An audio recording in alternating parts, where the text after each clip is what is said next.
नमस्कार साथियों, मैं नरेंद्र स्वागत करता हूं आप सभी का हमारे चैनल एन टॉप पर। मित्रों, हम अपनी जो ये लेक्चर सीरीज़ रिकॉर्ड कर रहे हैं, आपको सबको पता है, हम बार बार ये बोलते हैं ताकि जो नए लोग इससे जुड़ रहे हैं वो भी जान लें कि किस लिए वीडियो बन रहा है। ये उत्तर प्रदेश हायर एजुकेशन की आने वाली वैकेंसी पॉलिटिकल साइंस के लिए ये वीडियो मैं बना रहा हूँ। उसकी ये 24वीं लेक्चर्स मैं रिकॉर्ड कर रहा हूँ इस समय, और इसके पीछे जो भी हमने लेक्चर रिकॉर्ड किए हैं वो हमारे चैनल पे जा करके प्लेलिस्ट में जाइए। वहाँ पे उत्तर प्रदेश हायर एजुकेशन की कमीशंस की मैंने एक प्लेलिस्ट बना रखी है, उस पर क्लिक कीजिए और सारे पीछे के जो भी वीडियो हैं आप देख सकते हैं। तो उस क्रम वाइज हम आगे बढ़ रहे हैं। हमने एक महत्वपूर्ण जो टॉपिक था DPSP, जिसको नीति निषेध तत्व कहते हैं, मूल अधिकार, मूल कर्तव्य जैसे महत्वपूर्ण बड़े प्रावधानों को हमने अपने लेक्चर सीरीज में कवर कर लिया है। अब कुछ छोटे छोटे ऐसे टॉपिक्स हैं जो आएंगे और धीरे धीरे निपटते हुए चले जाएंगे। तो इसी श्रृंखला में जो थर्ड यूनिट है भारतीय शासन एवं राजनीति, उसमें एक टॉपिक है सामाजिक परिवर्तन के उपकरण के रूप में संविधान संशोधन प्रक्रिया। तो इसके हेडिंग से ही आप समझ सकते हैं ये क्या कहना चाहता है। ये टॉपिक संविधान बनाया गया है, आपको पता ही है कि संविधान हमेशा एक जीवंत दस्तावेज है। इसको समय समय पे समय आवश्यकता के अनुसार बदला जा सकता है, इसमें तमाम परिवर्तन किए जा सकते हैं। अगर ये प्रक्रिया ना अपनाई जाए तो शायद संविधान मृत हो जाएगा, क्योंकि परिस्थिति बदलती रहती है, समाज में परिवर्तन होते रहते हैं, इसलिए परिस्थिति के अनुसार से इसमें भी परिवर्तनीयता बनी रहनी चाहिए। तो उसी को ध्यान में रखते हुए इस टॉपिक को जोड़ा गया है कि सामाजिक परिवर्तन के उपकरण के रूप में संविधान संशोधन प्रक्रिया। तो अब हम देखेंगे इसमें कि भारतीय संविधान में संशोधन की प्रक्रिया क्या है, संशोधन क्यों आवश्यक है और किस प्रकार के संशोधन के माध्यम से संविधान में संशोधन किया जाता है। तो शुरू करते हैं अपना लेक्चर आज का। संविधान संशोधन प्रक्रिया को समझने से पहले हम इसकी आवश्यकता को देख लें कि आखिर संविधान संशोधन की आवश्यकता क्यों होती है, क्योंकि इसी के माध्यम से हम जो सामाजिक परिवर्तन है उसको ला पाते हैं। तो इसको जानना जरूरी है कि आवश्यक क्यों है। सबसे पहले संविधान का निर्माण कुछ विशेष लक्ष्यों की प्राप्ति हेतु किया गया है, जिसकी प्राप्ति संविधान रूपी साधन के माध्यम से की जा सकती है। ये सब लोग जानते हैं। जैसे आप देखेंगे प्रस्तावना में ही कि किस तरह से किस समानता की बात की गई है, किस न्याय की बात की गई है और किस तरह की स्वतंत्रता की बात की गई है। तो वो हमारे मूल्य हैं, संवैधानिक मूल्य हैं, उसको प्राप्त करना है। मूल कर्तव्य में बहुत सारे स्वतंत्रता, समानता और ऐसे बहुत सारे आपको मौलिक अधिकार दिए गए हैं। उसको प्राप्त करने के लिए संशोधन ज़रूरी है समय समय पर। उसी तरह से नीति निषेध तत्वों में भी बहुत सारे ऐसे प्रावधान हैं जिसको इम्प्लीमेंट करने के लिए राज्य समय समय पर संशोधन करते रहता है। तो ओवरऑल हम देख सकते हैं कि संविधान क्या है, एक जो साधन हमने है, जो हमारा लक्ष्य है संविधान में, उसको प्राप्त करने के लिए एक साधन के रूप में है, और उस साधन को प्राप्त करने के लिए संविधान संशोधन जरूरी है। इसलिए संविधान में परिस्थितियों के अनुकूल परिवर्तन समय समय पर आवश्यक है, इसलिए संविधान संशोधन आवश्यक है। शांतिपूर्ण एवं संवैधानिक उपायों से सामाजिक और आर्थिक न्याय की उपलब्धि के लिए संवैधानिक संशोधन द्वारा परंपरावादी मान्यताएं बदलनी होंगी। बहुत सारी ऐसी परंपराएं आप देखेंगे, जैसे जमींदारी प्रथा थी हमारे भारत में इतिहास में, वो ब्रिटिश सरकार की देन थी, जो स्वतंत्रता के बाद भी बनी हुई। कितनी लड़ाई लड़नी पड़ी उसको परिवर्तन लाने के लिए, पूरी जमींदारी प्रथा को। तो उसको समाप्त करने के लिए बहुत सारी ऐसी प्रावधान और कानून बनाए गए। आप देखें पिछले लेक्चर्स में कवर किया है कि किस तरह से जमींदारी संशोधन अधिनियम को पारित किया गया, फिर इसको चैलेंज किया गया सुप्रीम कोर्ट में, फिर उस चैलेंज को से बचने के लिए फिर से संशोधन किया गया और सबको नवीं अनुसूची में डाला गया। तो ऐसे बहुत सारे रूढ़िवादी परंपराएं हमारे समाज में मौजूद हैं। तो उसको समाप्त करने के लिए संविधान में संशोधन आवश्यक है। संविधान के आदर्शों और ध्येयों को पूरा करने के लिए संविधान के कुछ उपबंधों में संशोधन आवश्यक है। आप बताइए हमने कि समाज में परिवर्तन होते रहते हैं, उस परिवर्तन में अपने हिसाब से, अपने संविधान को उसके परिवर्तन के हिसाब से परिणित करने के लिए संविधान संशोधन आवश्यक है। इसके अलावा मान लीजिए संविधान में कोई नया क्लास जोड़ना है, नया क्लास पुराना क्लास हटाना, जैसे 370 के बारे में बहुत सारे अमेंडमेंट किए गए, 370 अनुच्छेद के बारे में जो जम्मू कश्मीर पे है, और 371A में नागालैंड के बारे में बहुत सारे प्रावधान है। तो ऐसे सारे संविधानों में समय समय पर संशोधन करना पड़ता है। तो वो संशोधन कब पॉसिबल है, जब संविधान संशोधन उपलब्ध हो। तो संविधान संशोधन इसलिए भी है क्योंकि नई बातों को जोड़ा जा सके और पुरानी बातों को जो अनावश्यक है उसको हटाया जा सके। अब थोड़ा इसके महत्व को देखते हैं कि भारत में जो संविधान संशोधन होता है वो किस प्रकार का है। आपको पता है भारत में संसदीय शासन प्रणाली है और संघात्मक कार्यपालिका के विभाजन के स्तर पर संघात्मक प्रणाली दो भागों में बांटी गई पाई जाती है। एक अध्यात्मक है और एक क्या है, संसदात्मक है। ठीक है, तो अध्यात्मक भारत में पाया जाता है, लेकिन गणतंत्रात्मक अध्यात्मक शासन प्रणाली पाई जाती है। तो हम देखेंगे कि उसी शासन प्रणाली के आधार पर भारत में नम्यता और अनम्यता का सामंजस्य पाया जाता है। जब संविधान संशोधन किया जाता है तो भारतीय संविधान न तो अत्यधिक नम्य है और न ही अत्यधिक कठोर है, आपको पता है ये। क्योंकि कठोर इसलिए ज़्यादातर नहीं है क्योंकि इसमें 2-3 तरह के संविधान संशोधन के माध्यम से संशोधन किया जा सकता है, और नम्य इसलिए ज़्यादा नहीं है क्योंकि इतना भी आसान नहीं है। कुछ प्रावधान ज़्यादा आसान, कुछ प्रावधान को साधारण बहुमत से पारित किया जाता है, कुछ प्रावधानों को विशेष बहुमत से पारित किया जाता है। तो दोनों का कॉम्बिनेशन भारतीय संविधान में देखने को मिलता है। इसलिए भारतीय संविधान को नम्यता एवं अनम्यता का सामंजस्य बताया जाता है। अनम्यता किस लिए? क्योंकि अध्यात्मक शासन प्रणाली है, संघात्मक शासन प्रणाली है, जो कि अमेरिकी संविधान की देन है। क्योंकि अमेरिकी संविधान में थोड़ा कठोर, कोई भी परिवर्तन क्या होता है, कठोर है, उसको संशोधन करना इतना आसान नहीं होता है। तो इसलिए उसके कुछ गुण हैं, इसलिए थोड़ा सा कठोरता है। और नम्यता इसलिए है क्योंकि ब्रिटिश संसद के भी कुछ लक्षण हमारे संविधान में पाए जाते हैं, और ब्रिटिश संसद में आपको पता है ब्रिटिश शासन में संविधान संशोधन कितना आसान है। तो इन दोनों का कॉम्बिनेशन और सामंजस्य भारतीय संविधान में पाया जाता है, इसलिए दोनों का सम्मिलित रूप इसमें हम देख सकते हैं। संविधान संशोधन की प्रक्रिया ब्रिटिश शासन की भांति ना तो आसानी से परिवर्तन किया जा सकता और न ही अमेरिका की भांति कठोरता का पालन किया जाता है। इन दोनों के बीच के रास्ते को भारतीय संविधान में अपनाया गया है, इसलिए भारतीय संविधान दोनों के मध्य सामंजस्य बैठाया गया है। अब संशोधन प्रक्रिया की बात करते हैं कि संविधान में अगर आवश्यक हो तो संशोधन कैसे होता है और कितने प्रकार के संशोधन होते हैं। देखिए, संविधान में संशोधन 3 प्रकार से हो सकता है। अभी हम ओवरऑल बात करेंगे, बाद में हम बताएंगे आपको कि इनमें अंतर क्या क्या है। तो संविधान में 3 तरीके से संशोधन किया जा सकता है। सबसे पहला, संसद के साधारण बहुमत के द्वारा संशोधन, मतलब जितने सदस्य हैं उसका 50% प्लस 1 वोट के माध्यम से, साधारण बहुमत के माध्यम से किया जा सकता है। विशेष बहुमत पे अभी हम देखेंगे संसद के विशेष बहुमत द्वारा संशोधन। और तीसरा है संसद के विशेष बहुमत तथा आधे राज्य की विधानमंडल की संस्तुति के उपरांत संशोधन। ये 3 प्रकार के संशोधनों का जिक्र हमारे संविधान में मिलता है। अब उसको हम आगे देखेंगे। इसमें एक चीज़ ध्यान दीजिएगा, पहला जो है संसद के साधारण बहुमत द्वारा संशोधन, इसको छोड़ करके जो 2 अन्य हैं, संसद के विशेष बहुमत द्वारा संशोधन और तथा संसद के विशेष बहुमत द्वारा एवं आधे राज्य की विधानमंडल की संस्तुति के द्वारा जो संशोधन किया जा सकता है, ये क्लास 2 और 3, ये देखिए क्लास 2 और ये क्लास 3, इसका वर्णन संविधान के अनुच्छेद 368 में जो संविधान संशोधन की प्रक्रिया है उसके तहत इसको शामिल किया जाता है।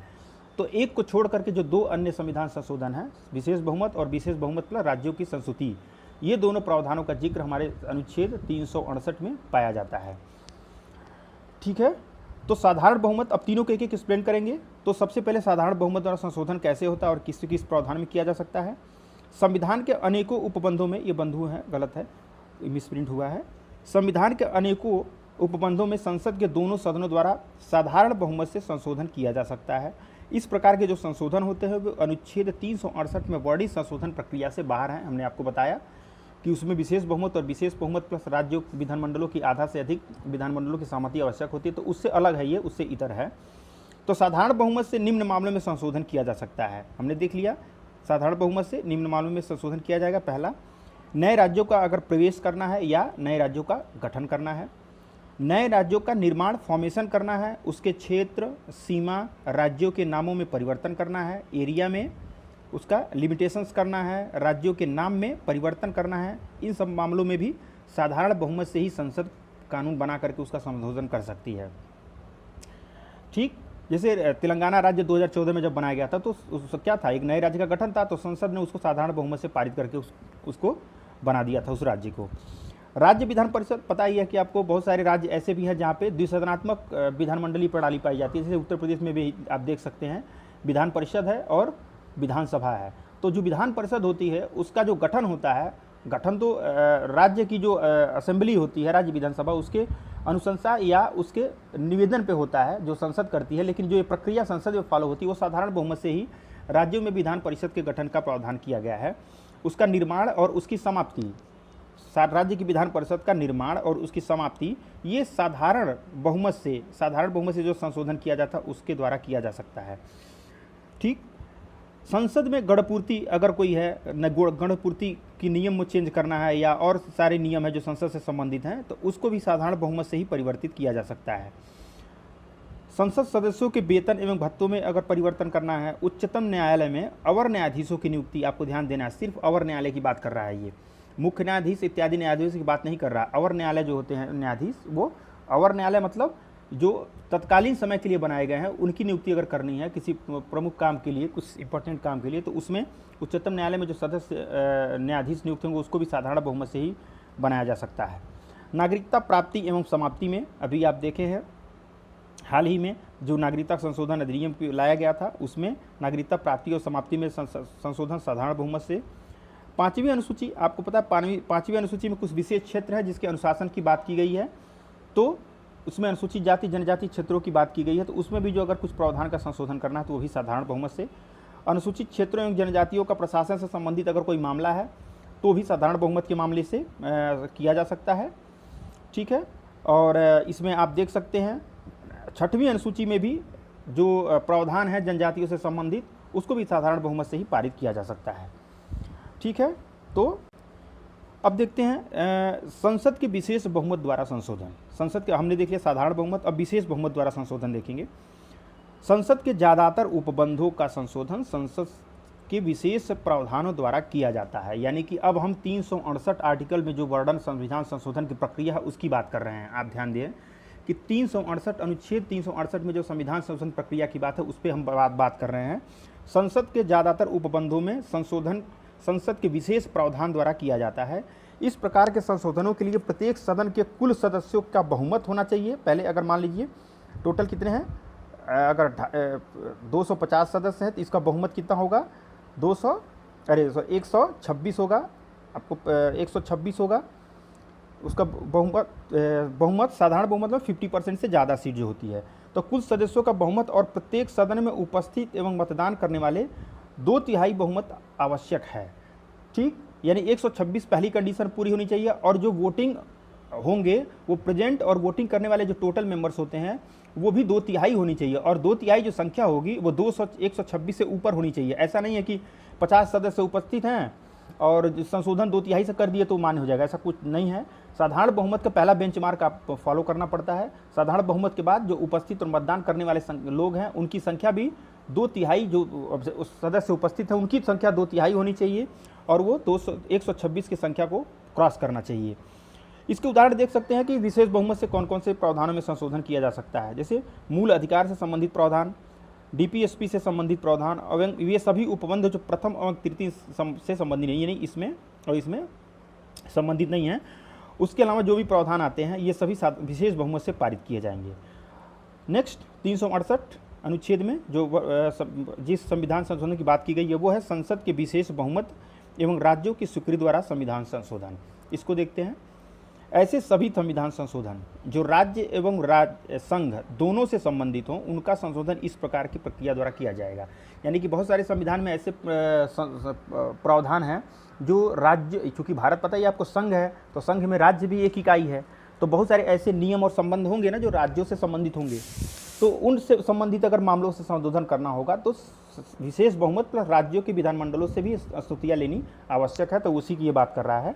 इस प्रकार के संशोधन में विशेष बहुमत द्वारा संशोधन प्रावधान के अलावा राज्य विधानमंडलों से आधे से अधिक विधानमंडलों का साधारण बहुमत से पास होना आवश्यक है। यानी विधानमंडलों में अगर कोई विधेयक, जैसे संसद ने कोई कानून पास कर दिया और राज्यों के पास गया, राज्यों के विधानमंडलों में, प्रत्येक राज्य के विधानमंडलों में, तो वहाँ जो विधानमंडल और जिस रूल को फॉलो करेंगे वो साधारण बहुमत से ही होगा। ऐसा नहीं है कि वहाँ भी कुल सदस्य संख्या का बहुमत और 2/3 प्रेजेंट और वोटिंग करने वाले, ऐसा नहीं है। वहाँ साधारण बहुमत से जो भी विधानमंडल इसको रेटिफाई कर देगा वो मान्य हो जाएगा।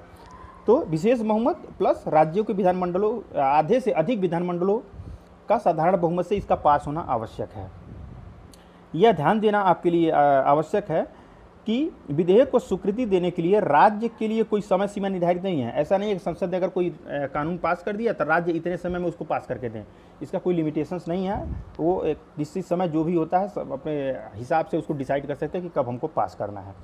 अब इसका उदाहरण देखते हैं कि इसमें किस प्रकार के प्रावधानों में संशोधन इस माध्यम से होता है। तो राष्ट्रपति का निर्वाचन, पता ही आपको, राष्ट्रपति का निर्वाचन जब होता है तो उसमें राज्य के विधानमंडल के जो निर्वाचित सदस्य होते हैं वो भी भाग लेते हैं। तो चूंकि राज्य और स्टेट दोनों सम्मिलित हैं, इसलिए इस प्रावधान में अगर कोई संशोधन करना है तो तीसरे माध्यम से जो 368 अनुच्छेद में दिया गया है उसके माध्यम से करेंगे। राष्ट्रपति की निर्वाचन प्रणाली क्या होगी, इस पे उच्चतम एवं उच्च न्यायालयों से संबंधित प्रावधान और 7वीं अनुसूची से संबंधित कोई विषय। आपको पता है 7वीं अनुसूची में क्या है, बांटा गया है राज्य सूची, संघ सूची और समवर्ती सूची। अगर उसमें कोई परिवर्तन करना है तो भी राज्यों की सहमति, आधे से अधिक विधानमंडलों की सहमति आवश्यक है। अनुच्छेद 368 में स्वयं अगर कोई संशोधन करना हो तो उसमें भी राज्यों की सहमति लेना आवश्यक है। यानी कि अनुच्छेद 368 में परिवर्तन संसद अकेले नहीं कर सकती है, उसमें भी परिवर्तन करने के लिए राज्यों की विधानमंडलों से भी सहमति लेना आवश्यक है। तो ये तीनों प्रावधान हो गए। कुछ महत्वपूर्ण 368 के तहत संविधान संशोधन प्रक्रिया को देख लेते हैं। इसमें क्या क्या फॉलो होता है, कैसे नियम फॉलो होते हैं। जैसे संविधान संशोधन का आरंभ या प्रारंभ संसद के किसी भी सदन में किया जा सकता है, लेकिन राज्य विधानमंडल में इसका प्रारंभ नहीं किया जा सकता है। ये तो कॉमन सी बात है, संसद सर्वोच्च है, इसलिए संसद में ही शुरू होगा, पहला प्रावधान। दूसरा, विधायक किसी भी मंत्री या गैर सरकारी सदस्य द्वारा लाया जा सकता है। गैर सरकारी सदस्य मतलब जिसकी सरकार है वो तो ला ही सकता है, लेकिन जिसकी सरकार नहीं है, जैसे विपक्षी दल के नेता भी या कोई निर्दलीय व्यक्ति भी संविधान संशोधन प्रक्रिया को संसद में पेश कर सकता है। इसमें कोई ऑब्लिगेशन नहीं है कि वो नहीं कर सकते हैं। और इसके लिए जो संविधान संशोधन अगर कोई पेश करेगा तो राष्ट्रपति की पूर्व स्वीकृति आवश्यक नहीं है, ये ध्यान दीजिएगा। पूर्व स्वीकृति आवश्यक, मनी बिल में पूर्व स्वीकृति होती है, लेकिन संविधान संशोधन में राष्ट्रपति की पूर्व स्वीकृति आवश्यक नहीं होती है। विधायक दोनों सदनों में विशेष बहुमत से पारित करना अनिवार्य है। हमने बता दिया आपको कि 368 में 300 विशेष बहुमत की बात की गई है। यह बहुमत सदन की कुल संख्या के आधार पर सदन में उपस्थित एवं मतदान करने वाले सदस्यों के 2/3 बहुमत का मतदान द्वारा होना चाहिए, ये भी हम आपको बताए हैं। प्रत्येक सदन में विधेयक को अलग अलग पारित करना अनिवार्य है, यानी कि राज्यसभा से पास हुआ तो लोकसभा में जाएगा, वही प्रक्रिया लोकसभा में फॉलो होगी, और अगर लोकसभा में पेश हुआ है तो लोकसभा में पास होगा, फिर सेम प्रक्रिया से गुजरेगा राज्यसभा में भी। तो दोनों में अलग अलग पारित होना अनिवार्य है। और अगर मान लीजिए किसी संविधान संशोधन प्रक्रिया में दोनों सदनों के बीच में कोई गतिरोध उत्पन्न होता है तो संविधान संशोधन के संबंध में संयुक्त अधिवेशन का कोई प्रावधान नहीं है। इससे क्वेश्चंस कभी कभी आते हैं, तो ध्यान देना आपको कि संविधान संशोधन से संबंधित कोई संयुक्त अधिवेशन का प्रावधान भारतीय संविधान में नहीं किया गया है। सदन के सदस्य द्वारा पारित होने पर राज्य विधानमंडलों द्वारा स्वीकृति के बाद राष्ट्रपति के पास विधेयक को भेजा जाता है। ठीक, पहली प्रक्रिया पूरी हो गई तो राष्ट्रपति के पास भेजा जाता है। इसमें क्या है कि जैसे अगर मान लीजिए विशेष बहुमत से सिर्फ करना है, जैसे हमने मूल अधिकार वाले प्रावधान बताया, नीति निषेध तत्व वाले, तो उसमें संसद के दोनों सदनों द्वारा पारित हो गया तो राष्ट्रपति के पास हस्ताक्षर के लिए चला जाएगा। और अगर मान लीजिए राष्ट्रपति से निर्वाचन से संबंधित, उपराष्ट्रपति से संबंधित न्यायालय और उच्च न्यायालय में कुछ संशोधन करना है तो राज्यों का सहमति आवश्यक है। तो उसमें क्या होगा, राज्यों की सहमति लेने के बाद वो राष्ट्रपति के पास भेजा जाएगा। और राष्ट्रपति के पास जब विधेयक पहुंचता है तो उनके पास विकल्प होते हैं कि राष्ट्रपति विधेयक पर सहमति देंगे, वे न तो अपने पास रख सकते हैं और ना ही संसद के पास पुनर्विचार के लिए भेज सकते हैं। ये बारीकी अंतर आप ध्यान रखिएगा कि राष्ट्रपति को बाध्य किया गया है कि अगर कोई संविधान संशोधन संसद पेश करती है तो उनके सामने, तो उनको उस पर सहमति देना अनिवार्य है।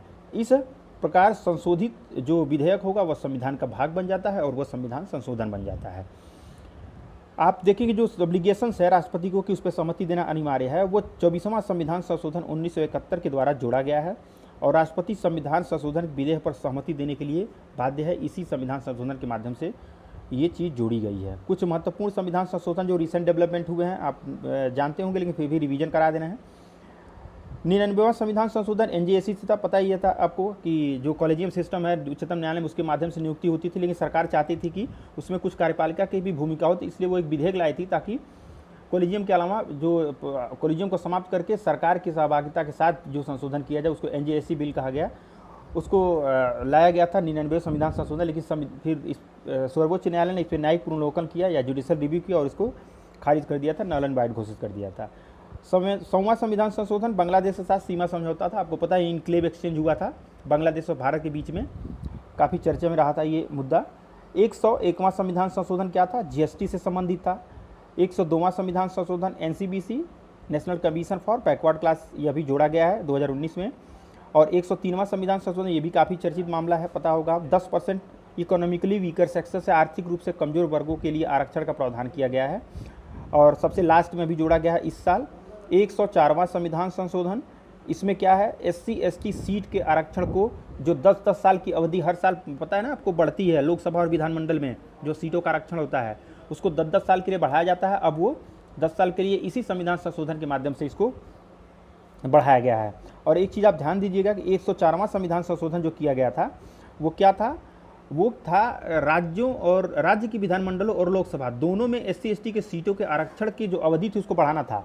तो चूंकि राज्य और संघ दोनों इसमें सम्मिलित थे, इसलिए ये जो संविधान संशोधन किया गया है, ये जो 368 अनुच्छेद में वर्णित है संविधान संशोधन, विशेष बहुमत, और एक क्या है, विशेष बहुमत पर राज्यों की आधे से अधिक राज्यों की विधानमंडलों की सहमति।